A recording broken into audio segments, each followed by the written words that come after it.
Hi అండి. వినాయక చవితి రోజునైతే ఇంకా తెల్లవారి సింపుల్గా పూజ చేసుకొని సాయంత్రం దీపాన్ని అయితే ఇంకా నేను నైవేద్యం పెట్టుకున్నాను. ఈ విధంగా సుజీ తయారు చేసుకున్న శనగపిండి కలిపిన మోదక్ చూర్మా లడ్డు ఈ విధంగా నేను సింపుల్గా తయారు చేసుకొని దేవునికి అయితే నైవేద్యం సమర్పించుకున్నాను.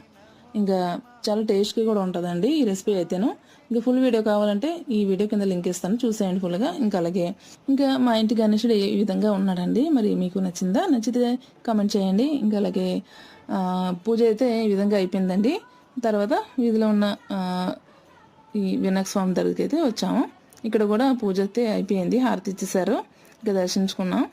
చూడండి ఈ విధంగా ఉన్నారు మా వీధి వినాయక స్వామి.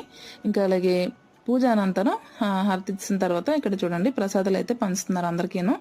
ఇంకా ఈ విధంగా అండి కొందరైతే ఇంకా ప్రసాదం తీసుకుని వెళ్ళిపోయారు. ఇంకా ఈ విధంగా అయితే ఉన్నారు. ఇంకా 10 గంటలకైతే ఇంకా నైట్ ప్రోగ్రామ్స్ అయితే ఉన్నాయి. తర్వాత